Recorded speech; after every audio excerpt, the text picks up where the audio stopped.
Bismillah, wassalatu wassalam ala Rasulillah. All praise is due to Allah, and may Allah's peace and blessings be on the last messenger of Allah. Dear viewers, we'd like to respond to the Dispatches program which was aired on Channel 4 in the UK on the 15th of this month. This program claimed to expose Wahhabi teachings and those who were propagating it in the UK, as well as Saudi Arabian connections.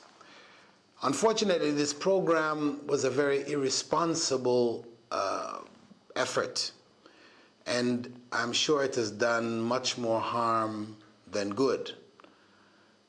Unfortunately, the material was biased and wasn't presented fairly, both sides being heard. At any rate, the section of the program which concerns me particularly is a quote which I made with regards to Prophet Muhammad's marriage to Aisha before the age of puberty, as being the defining parameters for marriage in Islam. This reality is something which no Muslim in his or her right mind can deny. However, this statement which I made was specifically in regards to attacks which were made on the Prophet's person for having married a person prior to puberty. Actually, what I clarified was that marriage to young people was something normal 1,400 years ago.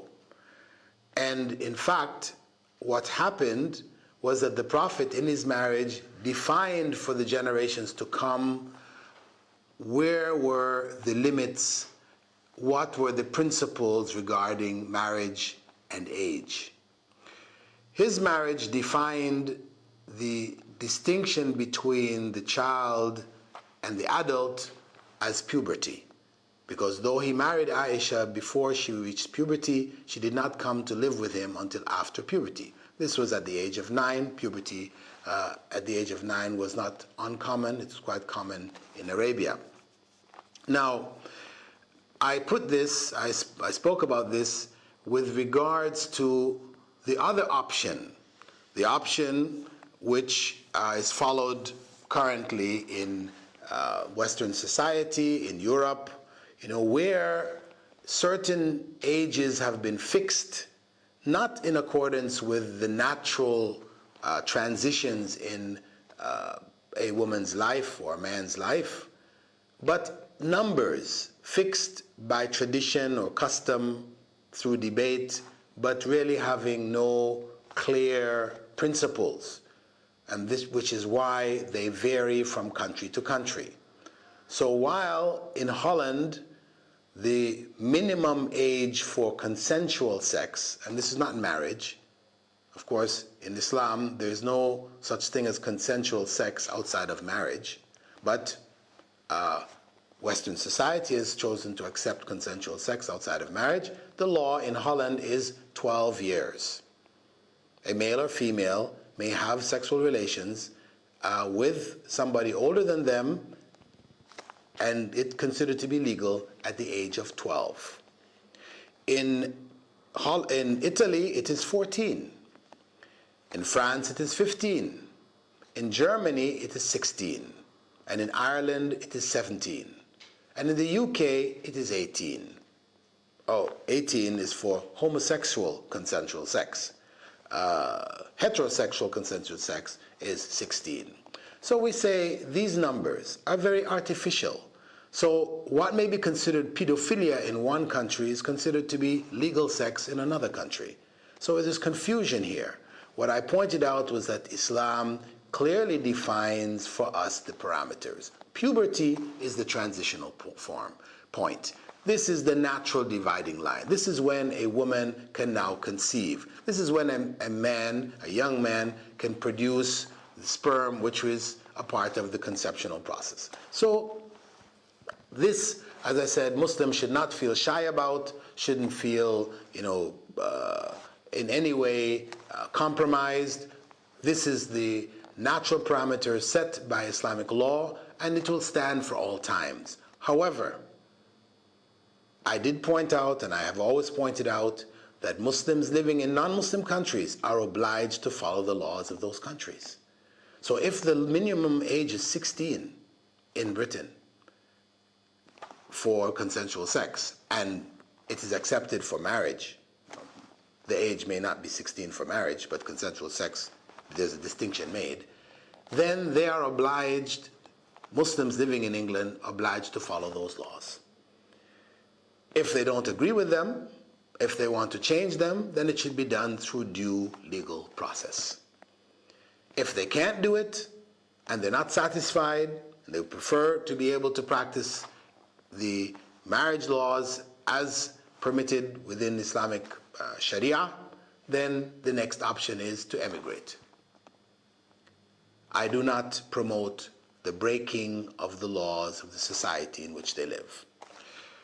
The second point, which was mentioned in the letter sent to me by Andrew Smith, who headed the Dispatches program, and I did respond to the first point, but when it was shown, it was only my saying, according to them, that it was out of context. But obviously, as you have heard, there is much more to it. The second point was that because the research is on Wahhabism as being taught, according to them, from the universities of Saudi Arabia, they asked me to confirm that in fact I was trained in the Islamic University in Medina, trained in my Islam there. And I pointed out to them in my response, my written response to them, that yes, I studied Islam, and if you want to call it trained, yes, I was trained in Islam in Saudi Arabia in the Medina University, but I was also trained in Islam for my PhD at Wales University in the UK. So if you're going to mention one, mention the other. If you're going to imply that that training implies that I've now got a mindset, then also put that same principle, apply the same principle for my studies in the UK, where my mindset would also be formed. These are the main 2 points that concerned me in particular. As I said in the very beginning, the program was a great disappointment. It stirs up ill feelings, and it involves a lot of very shoddy reporting, claiming that they were getting undercover information, which is available on CDs in the streets, not really anything secretive. And I would advise the channel, if it really wants to get to the bottom of it, to bring those who are supposed to be the propagators of Wahhabism, sit them down, hear their views, then challenge those views, and give people a two-sided picture of the story. With that, I'd like to thank you for taking the time to see my response, and I hope that it goes some way towards clarifying the confusion and the doubts which may have come from the Dispatches program from Channel 4. Assalamu alaikum wa rahmatullahi wa barakatuh.